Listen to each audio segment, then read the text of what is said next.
Oke, Assalamualaikum warahmatullahi wabarakatuh. Waalaikumsalam warahmatullahi wabarakatuh. Suara saya putus-putus enggak? Di saya enggak, Pak. Aman, Terdengar Pak. jelas, Pak. Aman, Pak. Oke. Enggak, soalnya tadi pagi itu kalau nggak tahu saya kalau hari Rabu pagi itu suka putus-putus ininya. Apa namanya si ininya, si internetnya saya juga bingung. Oke, gitu ya. Jadi kita lanjutkan lagi untuk hari ini. Sebentar. Ya, jadi kita materinya adalah materi untuk kromatografi cairan. Gitu ya. Jadi kromatografi cairan ini penting bagi kalian juga, gitu ya. Agar supaya apa? Gitu, agar nanti Anda bisa memahami, gitu ya. Jadi analisis yang Anda dapatkan kemarin itu kan memang masih basic ya. Jadi masih basic.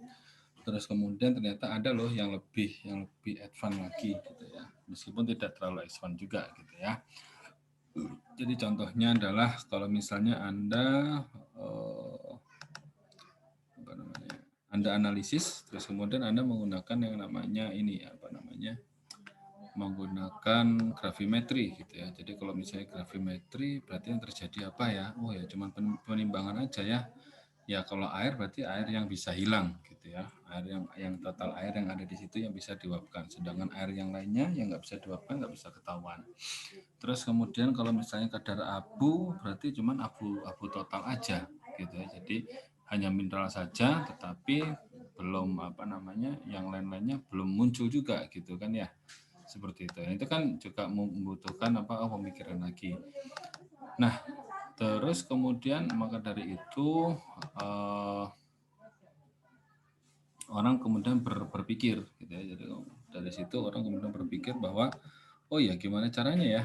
Gimana caranya kita bisa mengetahui suatu senyawa secara detail ya. Jadi misalnya di suatu asap cair, gitu ya, kita ternyata pengen ini berkhasiat loh, ini berkhasiat sebagai antioksidan, berkhasiat sebagai antibakteri, ya udah diujikan, tapi sebenarnya kita ingin tahu, gitu ya, senyawa apa sih yang bertanggung jawab di sana.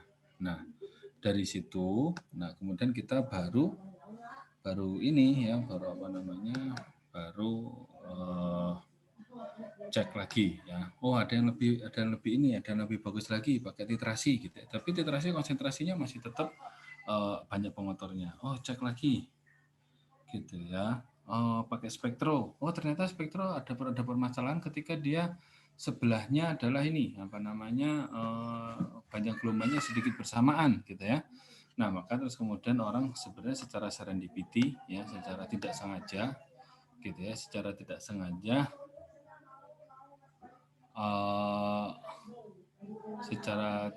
sengaja menemukan yang namanya metode kromatografi yang seperti itu ya. Gitu.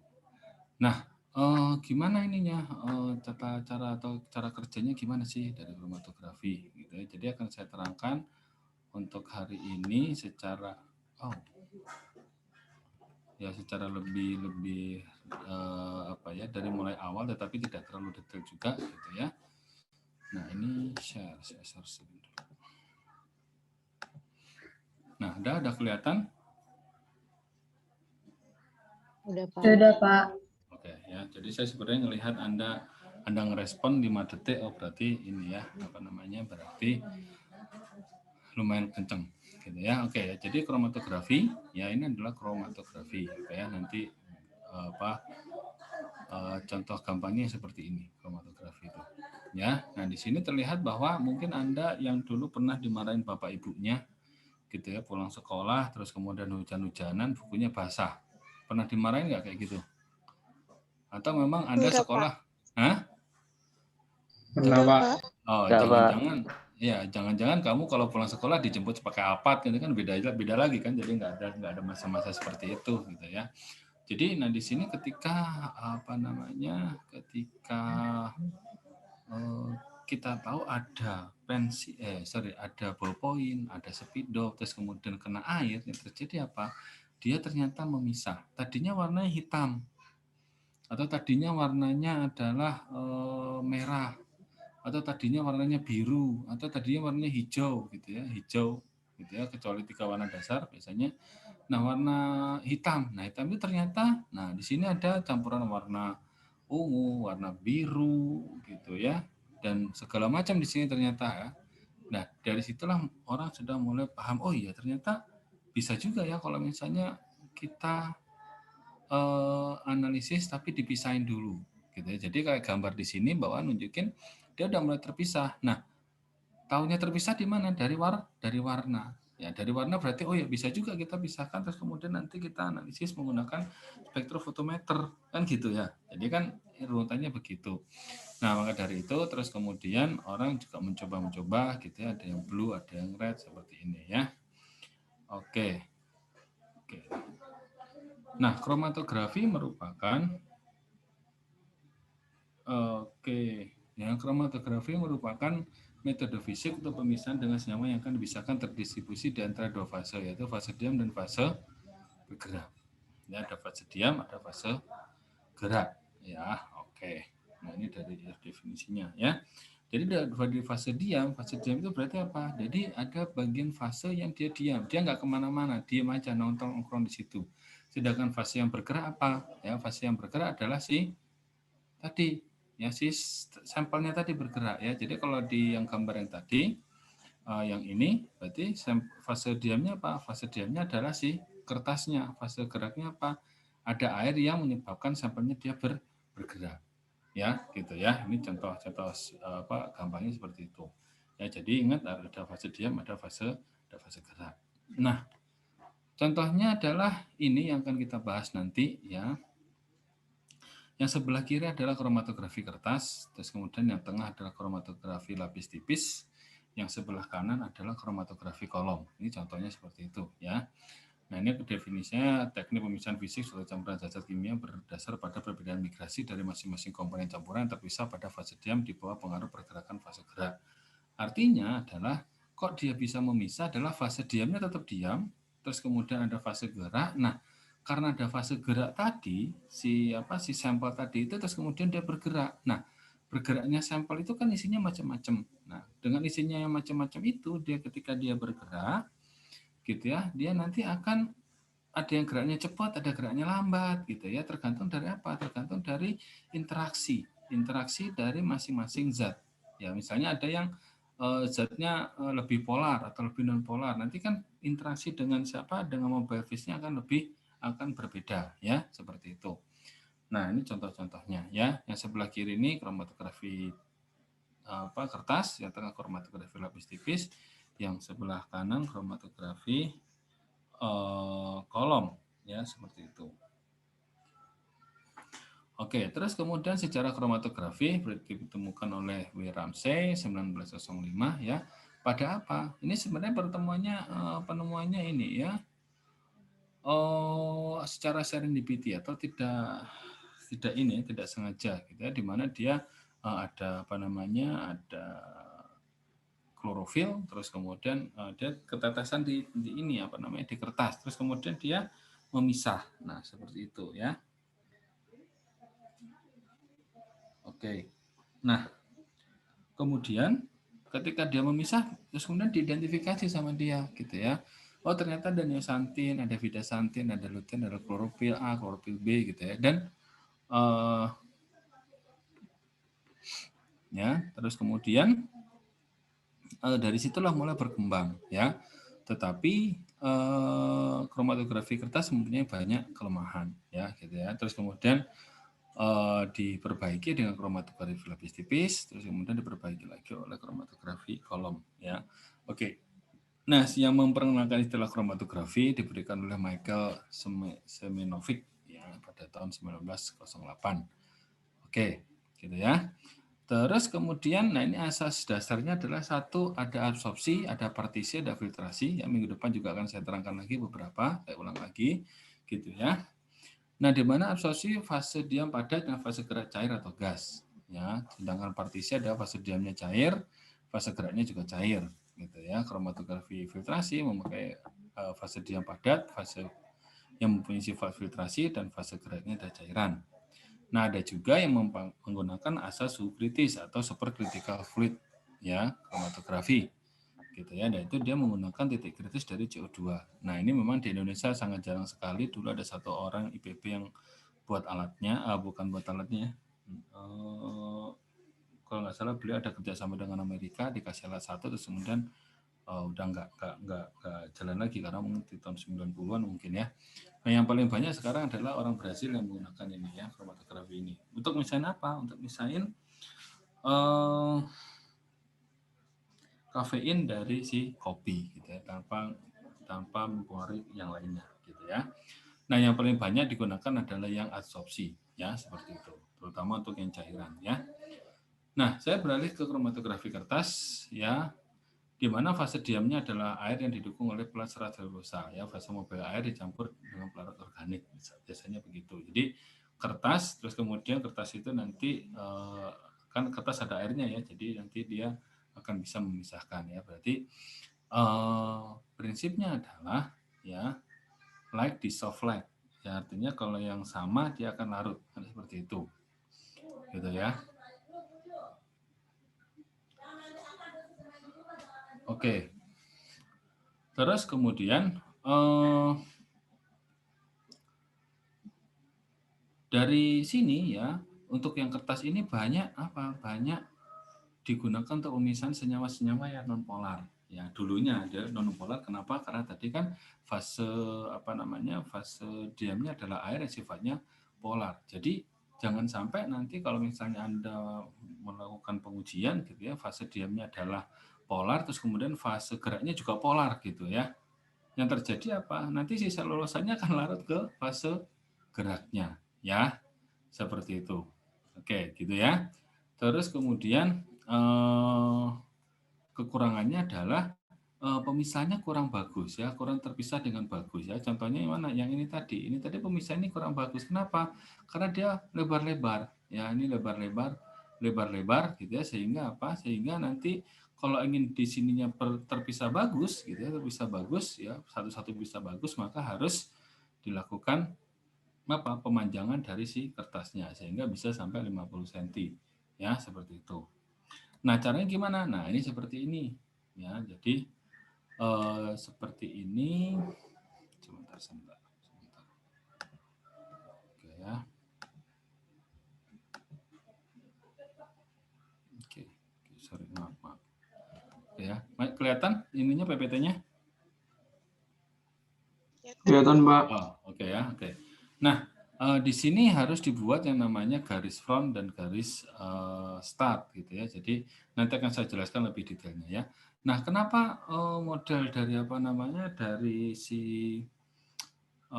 paper ya, paper kromatografi ini harus dibentuk seperti tabung seperti yang sebelah kanan ini, karena memang kertas tidak bisa berdiri sendiri ya. Jadi supportingnya nggak ada gitu ya. Makanya dia harus dibentuk tabung gitu ya. Jadi di sini ada garis frontnya ini, yang garis yang bawah ini aslinya nanti dia panjang ya, dia panjang ya. Jadi panjang gitu, kayak kertas biasa ya, lembar seperti ini misalnya ya, gitu ya, lembaran seperti ini.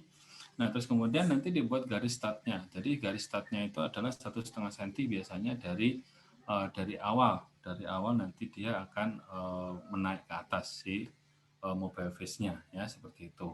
Nah, terus kemudian nanti ada namanya garis front ya, di mana garis front itu adalah garis terakhir ketika si mobile face itu akan bergerak ya. Jadi nggak boleh nanti terus diterusin terus nggak ada selesainya, nanti yang terjadi apa? Numpuk di bagian atas sehingga tujuan kita terpisah tadi tidak tercapai.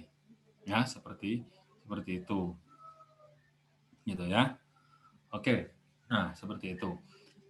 Nah, terus kemudian gimana Pak caranya? Ya, ini kelihatan di yang paling bawah ya, ketika dia di elusi ya, ketika dia nanti antara mobile face dan stationary face yang bertemu gitu ya, dia nanti akan bergerak ke atas ya, menggunakan gaya apa? Ya, adhesi dan kohesi lah ya, seperti itu ya. Jadi harus kemudian ada gaya kapiler dan segala macam gitu ya. Jadi yang itu dulu Anda pelajari di fisika gitu ya. Jadi naik ke atas, terus kemudian nanti dia akan memisah. Apakah bagus atau enggak ya tergantung dari mobile face-nya, bisa juga tergantung dari si sampelnya ya. Ini ya ada yang seperti ini. bulat-bulat, ada yang panjang-panjang, bahkan ini ada yang masih tetes ke bawah gitu ya, manjang gitu, berarti belum terpisah sempurna. Nah, maka dari itu karena yang seperti ini terus kemudian banyak kelemahannya, orang mengembangkan yang namanya kromatografi lapis tipis. Nah, seperti itu. Nah, tujuannya apa? Bisa digunakan untuk tujuan analitik. Ya, artinya apa? Ya, dia bisa dihitung nanti gitu ya, berapa konsentrasinya. Terus kemudian identifikasi komponen dapat dilakukan dengan variasi warna. Jadi yang paling dasar dulu adalah seperti yang tadi, yang klorofil. Jadi dia dipisahkan berdasarkan warna. Berarti kan karena sampelnya berwarna gitu ya. Tapi kalau sampelnya tidak berwarna, bingung nanti kan, makanya dia dikasih pewarna. Bisa dikasih pewarna, terus kemudian bisa juga si stationary phase-nya juga dikasih bahan yang berpendar atau berfluoresen ya, atau juga mungkin fluoresennya nggak ada terus kemudian dipadamin pakai 306 ya, panjang gelombang 306 itu juga nanti akan berpendar yang si sampelnya kalau sampelnya berpendar, atau di panjang gelombang 254 untuk yang berfluoresensi ya, seperti itu, atau bisa menggunakan pakai cahaya UV biasa. Nah, karena kromatografi lapis tipis ini dia ada supportingnya, jadi ada bagian, karena kan aslinya dia adalah bubuk atau serbuk gitu ya, terus kemudian ditempelkan di namanya alumina ataupun bisa di plastik ya, ada dua macam ya, ataupun bisa di kaca ya. Kalau kaca biasanya kita buat sendiri ya, jadi silikanya ya itu kemudian dilarutkan dalam eluennya, terus kemudian nanti dia terus kemudian kita sebarkan di kaca lapisan kaca ya, jadi kaca datar, terus kemudian nanti kita cek ketebalannya sama apa enggak ya, seperti itu. Nah, karena dia ada supportingnya ya, dia bisa digunakan untuk yang descending, yang dari atas ke bawah atau dari bawah ke atas gitu ya, elusinya, atau dengan dua dimensi ya, elusi dua dimensi ya gitu. Terus kemudian kalau digunakan KLT ini, dia nanti si senyawa yang sudah terpisah itu diem di situ ya, nggak kemana-mana. Karena kenapa? Kan dia kering. Nah, seperti itu. Kalau yang di air tadi bisa jadi ketika sudah dikeringkan juga dia bisa jadi akan bergerak. Nah, seperti itu. Terus kemudian kromatografi lapis tipis. Nah, identifikasinya bagaimana? Ya, identifikasinya untuk tujuan kualitatif itu kita menggunakan retardation factor atau RF. Dan dibandingkan dengan standar ya. Kenapa harus standar ya? Karena kan kita menggunakan sistem yang sama, standar pun juga bisa jadi berubah-berubah. Makanya pada saat pengujian kita juga harus harus menyertakan standar juga ya. Jadi kalau misalnya standarnya retardation factornya ada di 0,5, terus kemudian sampel di kita di 0,5, berarti ya kemungkinan itu, dan warnanya sama misalnya ya, seperti itu. Terus kemudian tujuan kuantitatif digunakan KLT preparatif atau dikro atau senyawa diisolasi dalam larutnya. Ya, artinya apa? Jadi kalau sudah ketahuan kualitatifnya udah ketahuan misalnya di 0,5, terus kemudian yang area yang tadi ada sampel yang sudah terpisah tadi diambil, terus kemudian diisolasi. Ya. Nah, itu yang cara pertama. Cara yang kedua bisa jadi kita gunakan yang namanya alat. Ya, ada juga alat yang mendeteksi langsung secara kuantitatif ya. Nah, ini adalah beberapa fase diam dari dari KLT, ada silika SiOH ya, terus kemudian radiol ya, kemudian ada RP. Nah, kalau ujung akhirnya di sifatnya ada OH, ada gugus OH-nya, berarti dia sifatnya nanti polar. Ya, jadi si fase diamnya bersifatnya polar. Jadi kalau fase diamnya polar, jangan sekali-kali Anda menggunakan pelarut yang sifatnya polar juga. Yang terjadi apa? OH dengan OH, nanti dia akan lengket atau dia akan bertarikan. Ada ikatan hidrogen. Yang terjadi apa? Si fase diamnya nanti dia akan larut. Ya, sampai sini paham ya? Jadi fase diamnya akan larut. Nah, kalau yang ada kolom atau KLT ataupun nanti bisa diaplikasikan ke kromatografi kolom, gitu ya. Kalau misalnya fase diamnya adalah polar, ya Anda harus menggunakan senyawa sebagai fase geraknya adalah yang non polar, gitu ya. Kenapa non polar? ya agar supaya nggak larut gitu loh ya, fase diamnya nggak larut. Sedangkan yang ada yang belakangnya CH3 gitu ya, ini sifatnya lebih non-polar sehingga nanti dia kita gunakan pelarut yang polar ya. Oke, nah terus kemudian di KLT itu kita mengenal namanya ini ya, ada kromatografi lapis tipisnya ya, dan itu pun ada beberapa macam ya, di mana di sini ada yang namanya Prequate TLC plate ya, silika gel 60 ya, ini tipenya silika gelnya ada 60 F254 F254. Nah, di sini memiliki ketebalan dari layar adalah 0,25 mm. Artinya apa? Tebal dari si silikanya atau fase diamnya itu hanya 0,25 mm. Jadi tipis sekali gitu ya. Pak, bikinnya gimana? Pakai pabrik lah ya. Saya juga nggak tahu. Nah, di sini juga yang menarik adalah ada yang namanya F254. F254 itu artinya apa? Fluoresen pada panjang gelombang 254. Nah, itu ada di sebelah kanan ya, dia warnanya hijau ya. Nah, itu adalah hasil dari perpendaran di panjang gelombang 254. Nah, nanti sampelnya gimana, Pak? Nah, sampelnya nanti ada bercak namanya bercak hitam ini ya, di 254 ya. Nanti ada bercak hitam ya, seperti ini ada bercak ini. Kalau misalnya masih kosong, masih belum ada, harusnya ini nggak ada bercaknya ya. Oke, nah karena tadi ketebalan 0,25 mm dan supportinya bisa kaca, bisa alumina atau bisa plastik gitu ya, plastik seperti mika gitu ya, teman khusus ya. Nah, itu kita bisa potong ya, kita bisa potong untuk kegunaan apa? Biasanya orang jualannya adalah ukuran 20 kali 20 gitu ya, kita bisa potong menjadi 10 kali 10 atau yang kita inginkan. Tapi biasanya tinggi, biasanya di 10 cm. Biasanya lah ya, tingginya di 10 cm. Karena kenapa? Ya karena dia dianggap paling efektif dan efisien ya. Seperti itu. Nah, terus kemudian kalau di 306 ya, maaf, di 306 gitu ya. Nanti kan saya cek lagi. Nah, itu nanti yang berpendar, kalau ini tadi kan berpendar adalah si plate-nya. Artinya si silika gelnya itu yang berpendar, yang ada isinya tadi karena di F254. Ada juga yang berpendar adalah si senyawanya. Ini adalah senyawanya. Jadi yang garis-garis ini adalah si senyawanya. Itulah adalah yang berpendar. Sehingga apa? Sehingga kita bisa analisis. Nah, berarti apa? Kalau sebelah kiri adalah standarnya, ya dengan model segini berarti berbagai macam standar, gitu ya. Berarti tinggal kita cocokkan. Adakah di sini yang sebelah kanannya? Nah, seperti ini nggak ada, di sebelah sini nggak ada. Ini ada yang warna putihnya, berarti ini bukan. Kan gitu. Jadi kita membandingkan dengan yang standar, ya seperti itu.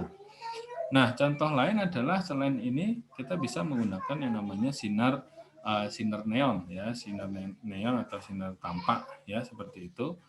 Nah, ini ada 1 2 3 4 dan 5 gitu ya. Nah, di sini ini harusnya kita nggak boleh menamai di sini. Kalau ini biasanya dinamain setelah selesai baru dinamain.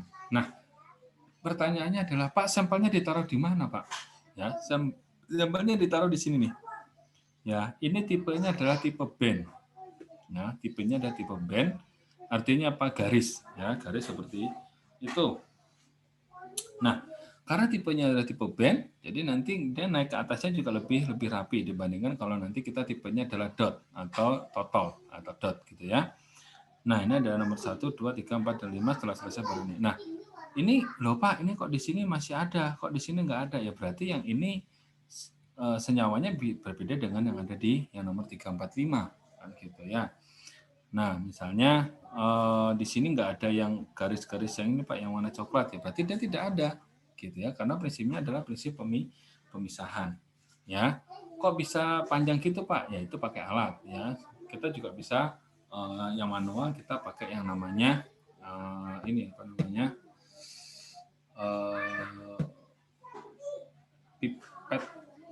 pipa kapiler ya. Pipa kapiler itu bisa dipatahkan itu dengan caranya ditambahkan dipanasin di api, terus kemudian bagian tengahnya kemudian kita kita tarik. Nanti dia akan runcing di ujungnya, terus kemudian bagian ujungnya kita potek, ya, terus kemudian kita masukkan ke dalam sampelnya atau ke dalam standarnya.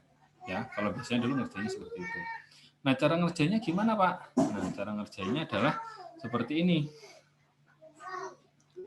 Ya, maaf.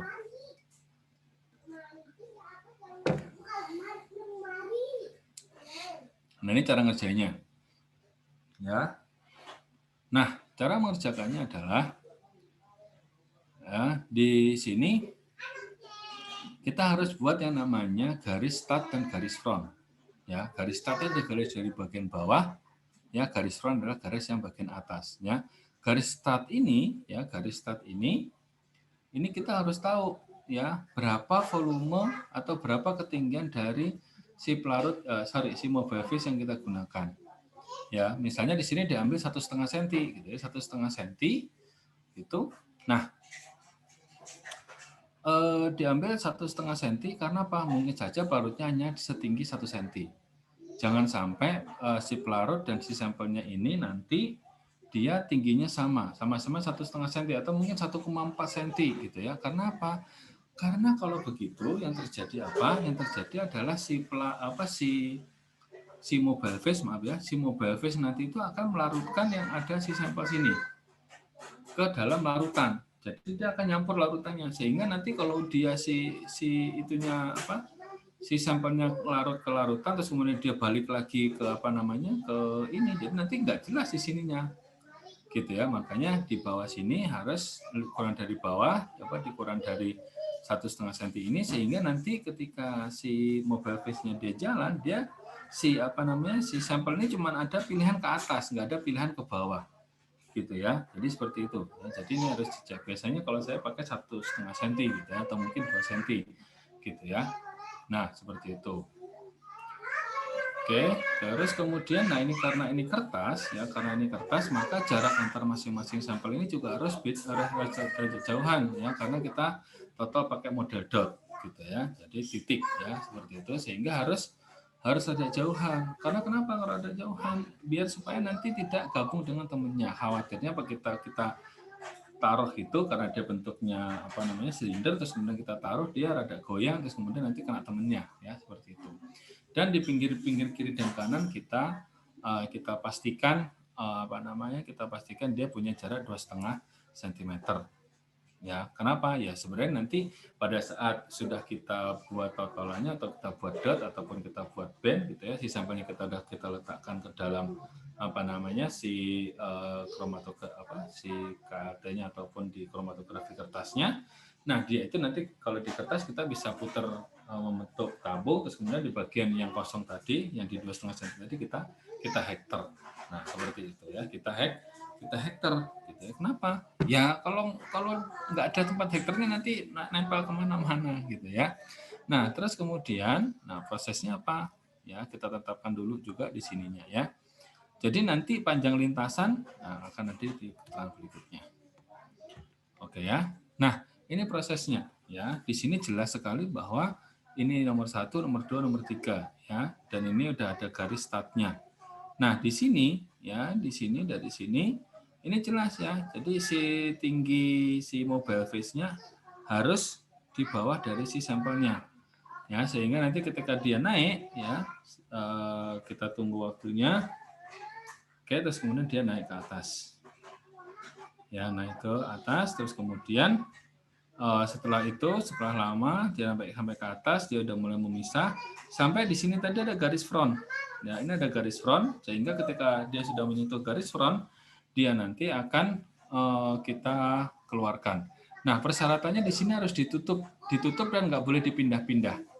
Ya, kenapa? Kalau dipindah nanti si mobile fish-nya dia gerak-gerak ya, karena dia cairan. Yang terjadi nanti di sininya ketika dia gerak ke atas, dia juga akan bergerak-gerak. Gitu ya, karena tidak sama si gaya ke atasnya ya. Dan itu harus ditutup, terus kemudian nanti mungkin aja ada si uap dari si solventnya juga dia membentuk daerah di dalam si chamber ini adalah jenuh. Nah, seperti itu. Makanya tadi ada yang ditutup pakai plastik. Nah, seperti itu. Nah, setelah sudah mencapai nilai titik front untuk si mobile face-nya, kita angkat, kita buka, kita angkat, kita uapkan yang namanya si pelarutnya. Nah, nanti terus kemudian kita hitung antara nomor 1 dan 4 itu adalah panjang lintasan, ya, 1 sampai 4 itu panjang lintasan, 1 sampai 2 adalah panjang lintasan dari si sampel, 1 sampai 4 adalah panjang lintasan dari si mobile face. Ya, 1 sampai 3 adalah untuk panjang lintasan sampel yang ke nomor yang kedua, gitu ya. Nomor yang biru tadi nomor 1, yang merah adalah nomor 2. Nah, seperti itu. Nah, hasilnya seperti apa? Nah, ini kalau kita menggunakan band ya atau menggunakan garis gitu ya akan menjadi seperti ini ya. Dan memang ini masih ada beberapa pengotor ya. Dan ini kalau kita identifikasi ya standarnya biasanya di sebelah kiri single. Terus kemudian di sini juga ada warna kuning dan warna kuning ya. Berarti ini yang terdeteksi cuma ini saja nih, yang di tengah sini saja. Yang ini ya ketika dia di running bareng ya ini berarti tidak sama. Ya yang ini dengan ini tidak sama. Ya yang kuning juga nggak ada nih semuanya gitu ya. Jadi memang tidak mengandung senyawa yang kuning gitu ya. Jadi ini gunanya untuk apa? Kalau kita runningnya adalah barengan. Kalau nggak bareng gimana Pak? Boleh nggak? Ya kemungkinan sahih datanya lebih sedikit gitu ya. Gitu. Bentar.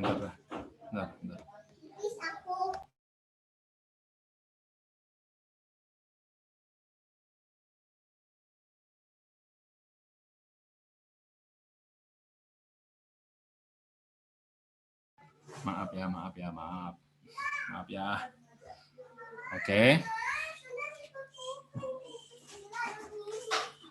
Oke, terus kemudian saya lanjutkan lagi. Nah, ini kalau kita menggunakan suaranya masih terdengar? Terdengar, Pak. Oke ya. Nah, ini adalah kalau kita menggunakan yang namanya dot atau titik ya, seperti ini. Nah, terjadi nanti gimana? Bisa jadi terjadi seperti ini. Ya, dan ini pun sebenarnya identik dengan yang kromatografi kertas gitu ya. Kalau kromatografi lapis tipis biasanya nggak sebegitunya gitu ya. Jadi nanti ketika dielusi ya startnya terus kemudian sampai finishnya seperti ini dia akan bentuknya bulat-bulat ya rada panjang-panjang molor-molor gini ya. Nah ini efeknya kenapa? Karena ketika kita meneteskan bentuk dot itu yang terjadi bagian tengah dia pekat atau banyak, bagian pinggirnya sedikit ya sehingga nanti ketika dia terelusi ke atas dia nanti akan tertinggal. Nah kalau kayak gini gimana Pak? Berarti kalau kayak gini kita kasih gambar pakai pensil gitu ya. Terus kemudian kita tarik garis diagonal di tengahnya itulah merupakan titik tengahnya. Nah ingat dalam membuat garis front dan garis end ini kita harus menggunakan yang namanya pensil. Ya entah pensil mekanik atau pensil rautan biasa nggak masalah. Yang jelas karena dia bahannya dari karbon, ya bahannya dari karbon menyebabkan dia tidak bereaksi dengan si solventnya, dengan si mobile face-nya. Kalau kita misalnya menggunakan menggunakan yang namanya ini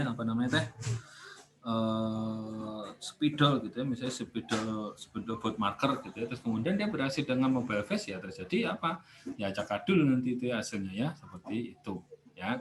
Jadi nanti penentuannya tinggal kita buletin udah ya, terus kemudian tarik garis dia dari diagonal. Nah seperti itu ya. Oke, kemudian nah ini untuk yang 2 dimensi ya, ini untuk yang 2 dimensi. Ya, di mana 2 dimensi adalah kita totalkan satu saja, khusus 1. Ini panjangnya kita hitung, ya. Tetapi di sini kelihatan ini sudah terpisah, ini terpisah, dan ini belum terpisah. Sepertinya ada warna biru muda dengan warna hijau.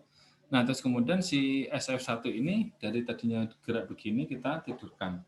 Nah, kita tidurkan, kita elusi lagi, ya. Jadi modelnya dia miring seperti ini, ya. Terus kemudian menjadi yang warna hijau tadi berpisah ya seperti itu.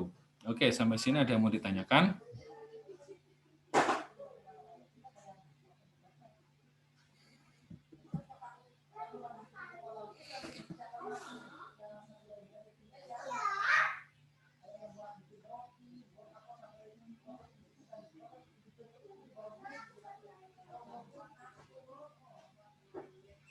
Ada yang mau ditanyakan sampai sini? Materinya masih gampang ya? Belum, Pak.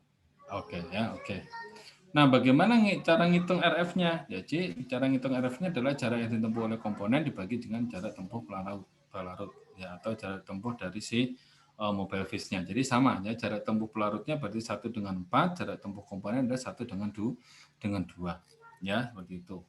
Nah, oke, tinggal kita hitung aja. Kalau 2 dimensi gimana? Ya sama aja, hitungnya berarti yang terakhir ya. Oke. Terus kemudian, nah ini adalah instrumentasi KLG-nya. Ini adalah yang basic ya. Basic itu artinya memang yang paling dasar.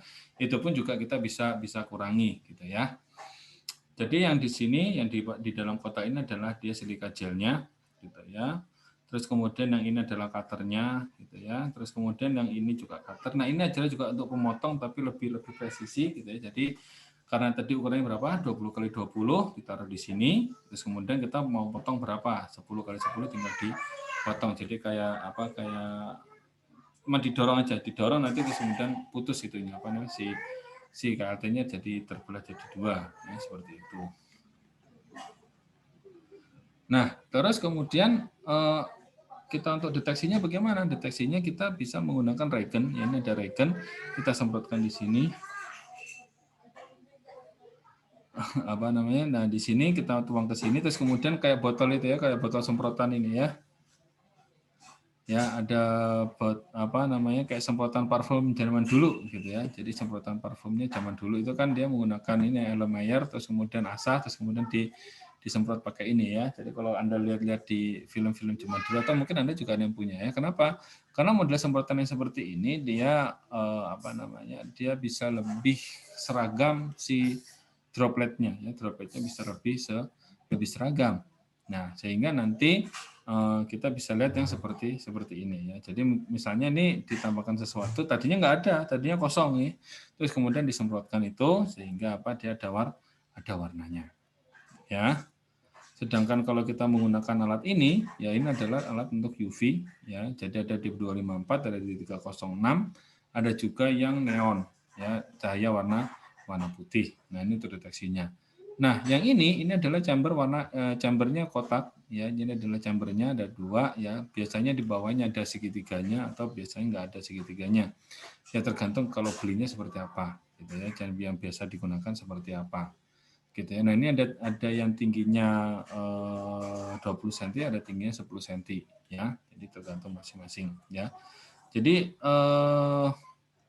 ada juga yang menggunakan yang namanya ini apa namanya botol jar gitu ya. Jadi ada yang menggunakan botol jar ya. Botol jar gimana? Ya sama aja seperti itu, sama dengan kita menggunakan juga gelas piala ya, seperti yang pertama tadi di apa namanya di awal kita kuliah dia menggunakan ini kita menggunakan gelas piala ya gitu. Oke. Nah, kelemahan dari gelas piala adalah kalau menutup kita rada susah sehingga apa bisa jadi nanti goyang ketika sudah dimasukkan ke dalamnya. Botol jar juga sama ya, tetapi botol jar lebih punya keunggulan kalau ditutup kan nggak begitu banyak gerak sebenarnya kalau ditutup pakai di atas gitu ya, dan ujungnya tidak ada ujung untuk ngeluarin cairannya ya. Kalau gelas piala kan ada ujungnya yang runcing ya, seperti itu. Oke, nah ini peralatan dasarnya. Terus kemudian peralatan selanjutnya adalah ini untuk menotolnya. Ya, ini yang namanya yang band, ini namanya Kamak Automatic TLC Sampler. Ya, jadi ini bisa otomatis, bisa manual disetting dari sini, gitu ya, atau bisa disetting pakai komputer. Ya, dulu saya bisa pakai komputer nyetingnya ya. Nah, ini ditotol di sini dalam bentuk band. Kalau yang seperti ini bisa band, bisa ini ya, bisa dot, gitu ya, tergantung kita butuhnya apa.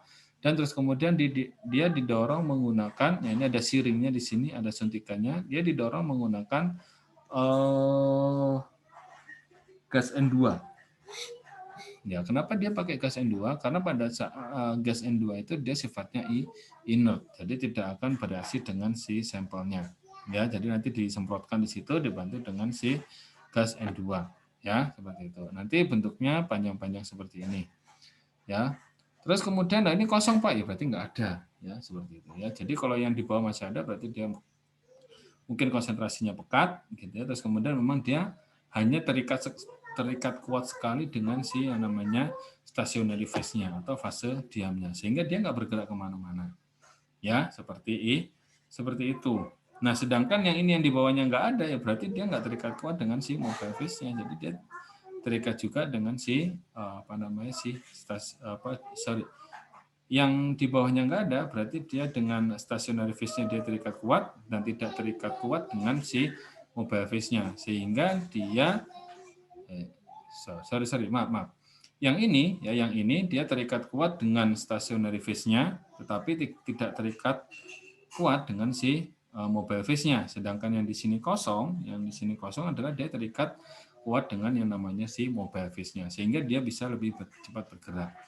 Nah, semakin tinggi di atas ini berarti apa? Dia berikatan dengan mobile phase-nya lebih kuat dibandingkan dengan stationary phase-nya. Ya, seperti itu. Jadi kalau yang paling ujung, paling lintas yang paling jauh berarti dia lebih, kalau misalnya mobile phase-nya bersifat polar, ya berarti dia lebih bersifat polar dibandingkan dengan yang satu lagi, ya, dengan senyawa lain yang RF-nya masih di bawah, ya, di mana dia lebih terikat kuat dengan yang non polarnya karena fase diamnya bersifat non polar. Oke, ada yang mau ditanyakan sampai sini? Nggak ada. Terus kemudian, nah ini ada titik kritis juga yang kedua adalah bagaimana kita bisa bagaimana kita bisa membuat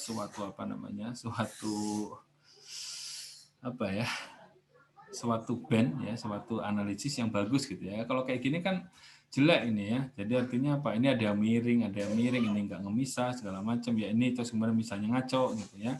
Nah, ini biasanya terjadi di kromatografi kertas gitu ya. Sedangkan di kromatografi lapis tipis biasanya tidak ya. Paling banter dia kalau di model band seperti ini ya, di bulat seperti ini. Nah, sehingga apa? Sehingga kita butuh alat gitu ya. Jadi alat yang bisa menaruh si KLT-nya itu tegak gitu ya, dan kemudian tidak miring-miring ya. Kalau miring gini kan bisa jadi pas saat naruhnya miring dia, jadi ada miring ya, sehingga yang sebelah sini dia ada miring condong ke kanan. Nah, seperti itu ya. Jadi ada juga alatnya yang seperti ini ya. Mungkin kalau kemarin kalau nggak salah sudah ada juga di video sebelumnya ya. Oke. Nah, terus kemudian setelah dicelupkan, terus kemudian dia sampai di elusis, dia sampai titik garis frontnya gitu ya. Terus kemudian kita bisa foto ya, atau kita bisa amati di 254, ada di 366 atau 306 atau 388 ya, lupa saya deh. 366 ya Allah, 366 ya, maaf ya. Jadi di panjang gelombang 366. Nah, kalau di 366 itu dia nanti si senyawanya yang akan berpendar ya, itu berbeda-beda ya. Dari 254 tadi yang berpendar si silika gelnya atau si stationary phase-nya, sedangkan kalau di 366 ini dia yang berpendar adalah si senyawanya ya. Bisa jadi senyawanya ada warna merah tadi di atas ya, macam. Nah, kita bisa foto ya, kalau ini manual cuma ada lampu saja, jadi kita kalau foto pakai handphone atau kita bisa foto pakai yang namanya kamera digital, tapi kalau yang sebelah kanan ini sudah ada kameranya, tinggal pilih saja. Nah, oke, terus kemudian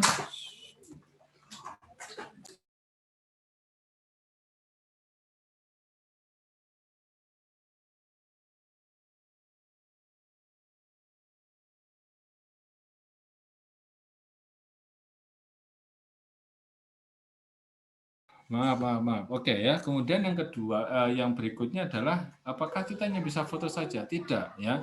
Ternyata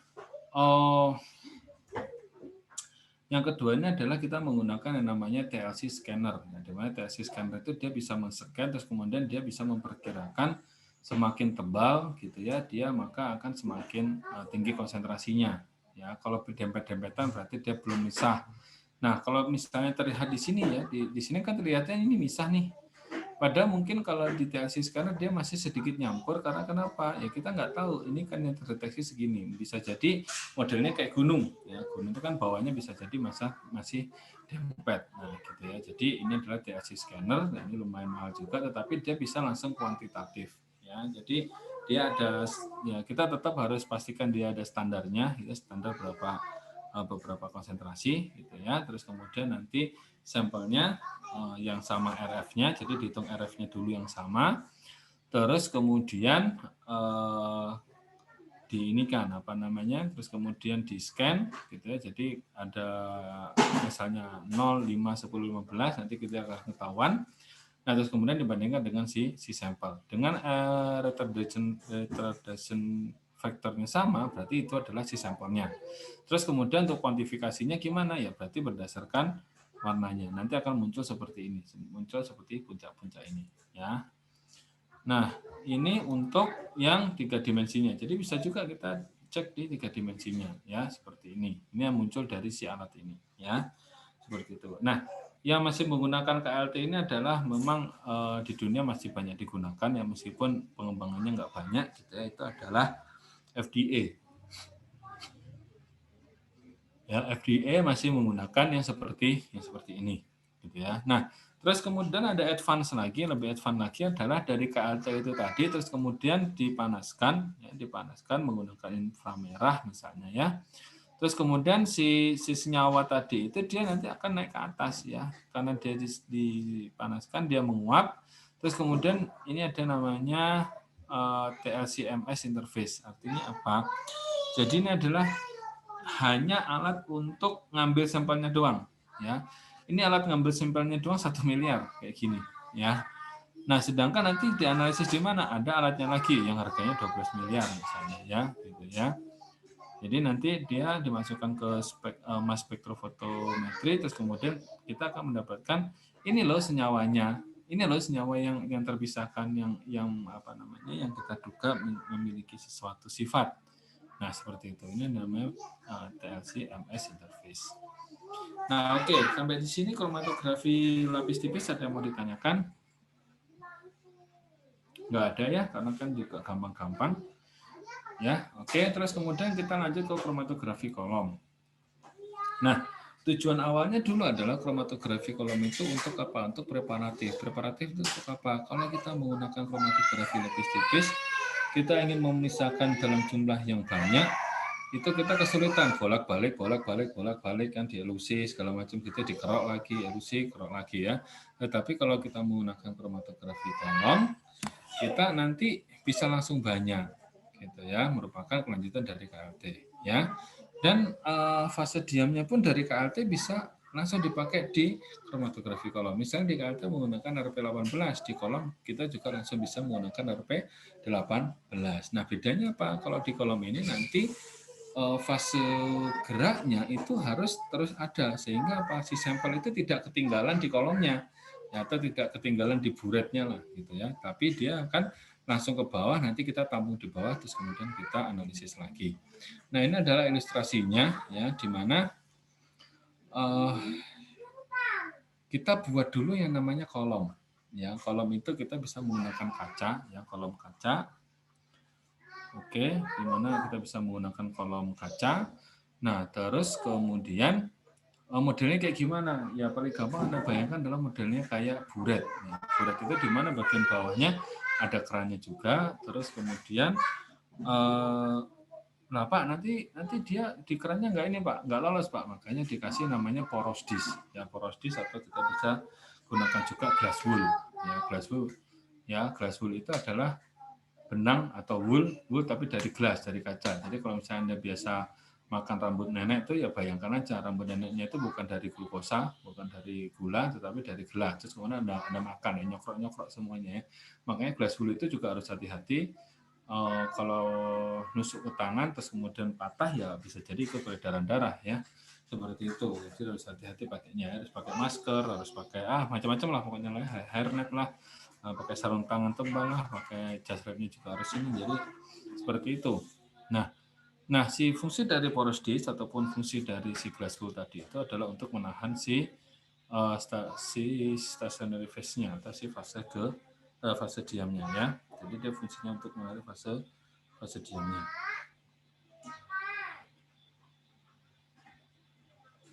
Oke.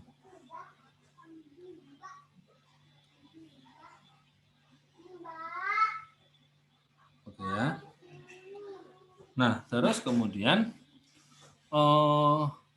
cara membuat kolom packingnya adalah dari stationary phase tadi itu dilarutkan dalam mobile phase-nya. Jadi stationary phase dilarutkan dalam mobile phase, terus kemudian dituang. Ya, ketika dituang itu nggak boleh ada gelembung udara. Ya, jadi gelembung udara itu nanti akan menyebabkan apa? Akan menyebabkan berjalannya si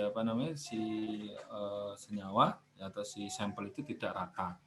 Ya, makanya kalau di kimia diajarin sih cara membuat kolom seperti ini ya. Jadi dituang, terus kemudian kalau ada ada gelembung, kita ngulang lagi, buka lagi, ngulang lagi gitu ya, sampai dia berhasil. Dan ketika kita sudah nggak ada gelembung udara, terus tetap aja solventnya harus kita tuang lagi dari atas ya, dari bawah yang belum mengandung senyawa atau sampel ya, kita tuang ke atas lagi ya. Nah, kalau udah stabil ya, lajunya juga udah stabil, terus kemudian kita tambahkan si sampelnya. Nah, ini adalah sampel ya. Sampelnya ternyata ada dua, ada orange dan ada warna sedikit krem gitu ya. Nah, LO-nya tetap kita tambahin terus, makanya di sini LO-nya harus tetap penuh sehingga nanti ketika posisi B, ketika kerannya dibuka nanti dia netes-netes dan di sini tidak kering di bagian atasnya. Jadi terus tetap harus diisi terus-menerus. Makanya kalau anak kimia biasanya kayak gini tuh bisa 2-3 hari ya di lab gitu ya, sampai dia habis gitu ya, isolasi sampai dia habis baru kemudian nanti istirahat. Ya 2-3 hari itu enggak gantian. Jadi 24 jam itu running terus on terus ya. 24 jam. Karena kalau ditinggalin nanti karena kena gravitasi ya, bisa jadi kering kena gravitasi juga gitu ya, nanti dia gabung lagi kan, rempong lagi gitu ya. Nah, makanya ini kalau misalnya di bawah ditutup gitu ya, terus kemudian ya nanti yang A dan B bisa gabung lagi, makanya dia harus terus keluar. Nah, Pak, kalau yang belum kecampur sampel bisa dipakai? Bisa ya.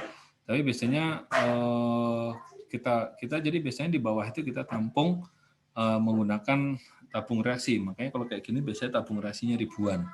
Ya, jadi udah dicuci dulu, di-prepare dulu semuanya rapi, terus kemudian baru running. Gitu ya. Terus kemudian diambil 10 mili misalnya ya, atau di panjang di tabung reaksinya itu 10 mili ataupun seberapa fullnya tabung reaksi itu ya, misalnya 80% dari tabung reaksi. Nanti terus kemudian kalau udah penuh satu lagi sampai nanti sampai kira-kira memang udah habis gitu ya, sudah tidak ada senyawa yang ada di dalam kolomnya. Nah, seperti itu. Nah, kemudian setelah itu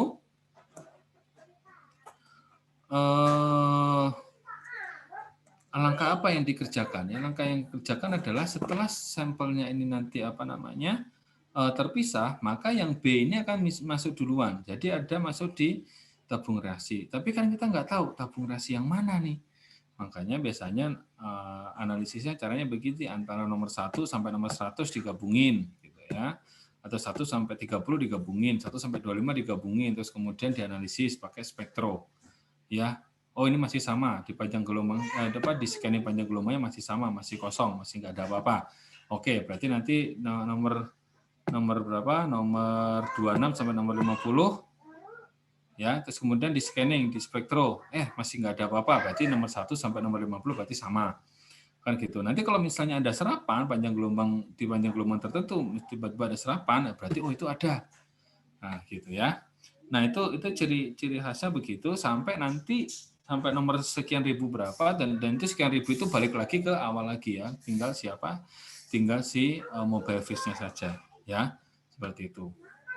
Nah, terus kemudian orang berpikir, wah kalau kayak gini kan capek deh gitu ya nggak?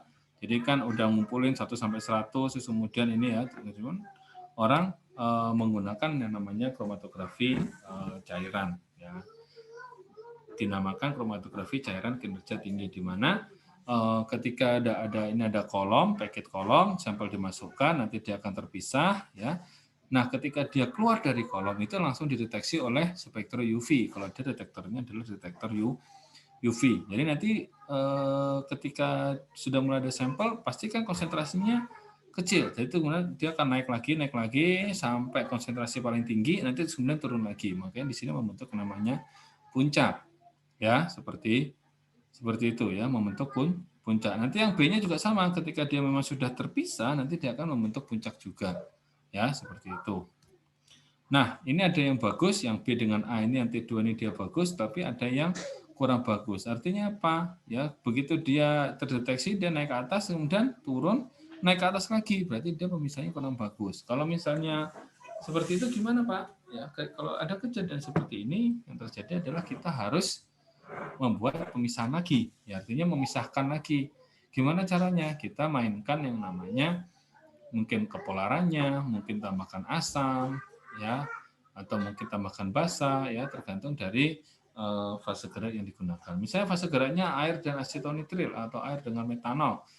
Oh, kok masih gini? Oh yaudah, berarti metanolnya komposisinya saya kurangin. Nah, biar agar supaya apa bisa memisah, ya, seperti itu. Oke, ini tipe-tipe pemisahan, ya. Jadi yang paling bagus yang seperti ini. Jadi kurus langsing gitu ya, bukan bermaksud untuk menyindir yang cabi-cabi, tapi yang paling bagus memang lurus kemudian langsing, ya, seperti itu. Nah ini sedikit ini saja teorinya, kita lewat saja.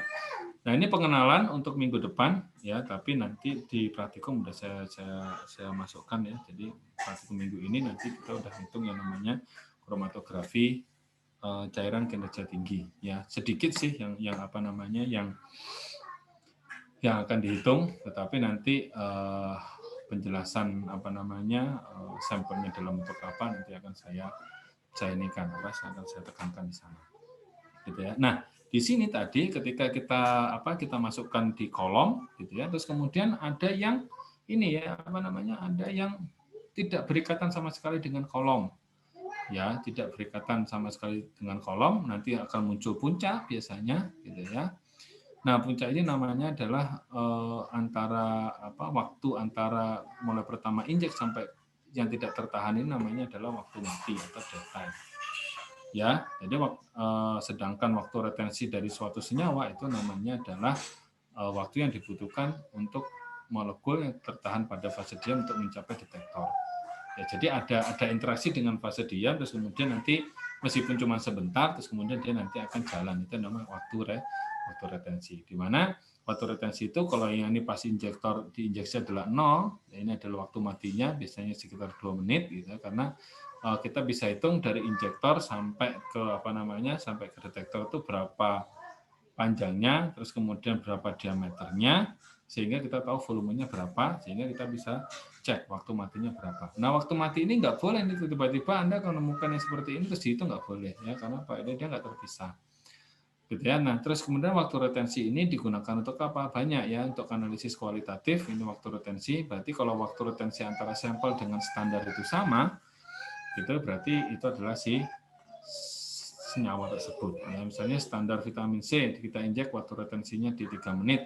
Terus kemudian kita injek UC 1000 ya. Terus kemudian waktu retensinya adalah di 3 menit, maka ya itulah dia yang namanya ini yang namanya waktu retensi ya, seperti itu. Oke ya. Oke, terus kemudian namanya baseline width atau lebar pita ya. Ini digunakan untuk apa? Untuk mengetahui bagus tidaknya si kolom dalam pemisahannya. Semakin lebar biasanya kurang bagus. Tetapi dalam analisis kuantitatif kita butuhkan adalah luas dari puncak ini berapa. Ya, jadi luas dari puncak ini berapa nanti yang kita hitung. Ya, oke. Nah, ini aplikasinya dapat digunakan untuk waktu analisis kualitatif, yaitu dari waktu retensi. Jadi waktu retensi yang sama dengan sistem yang sama itu menunjukkan senyawa tersebut ya. Ingat ya, dengan sistem yang sama ya.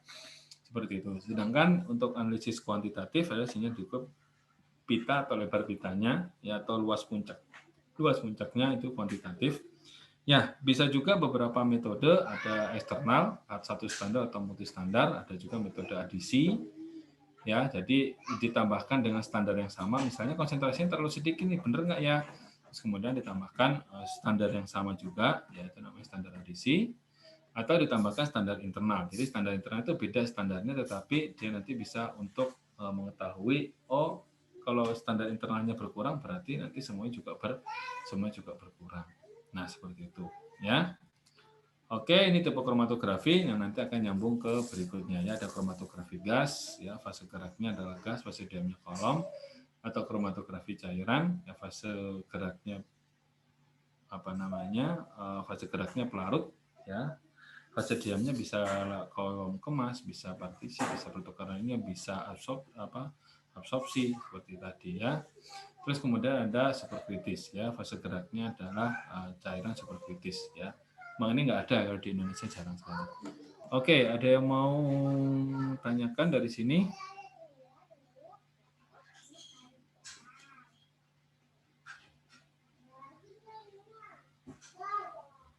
Ada yang mau ditanyakan sampai sini?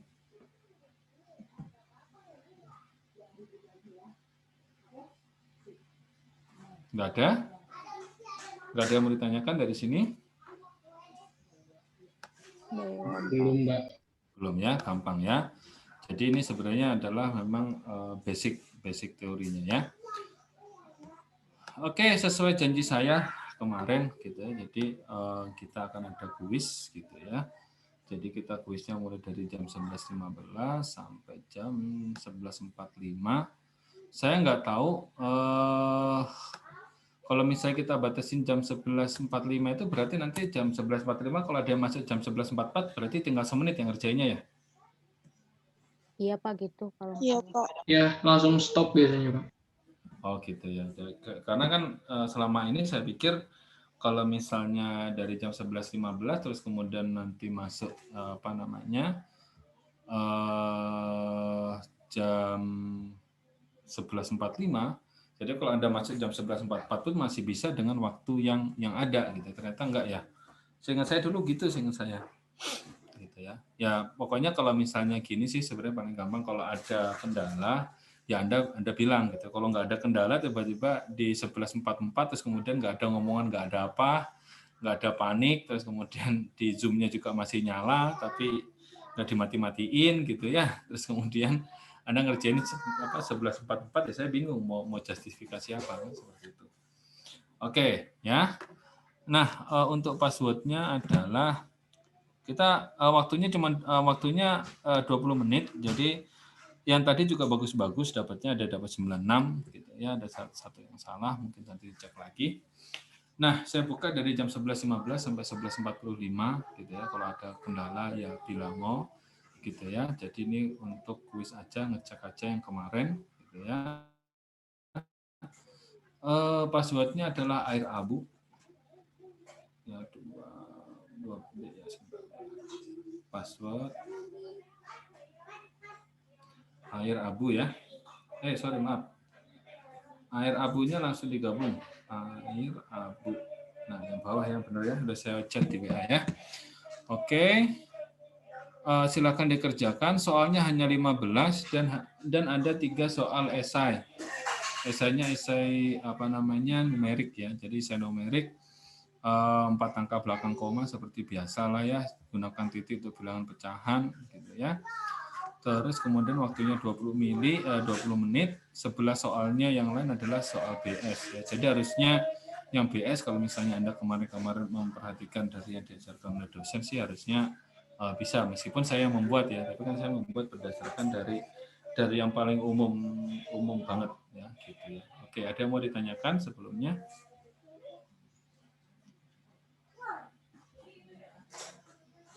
Sudah pada absen semuanya ya? Sudah Pak. Sudah, Pak. Oke. Ada yang mau ditanyakan?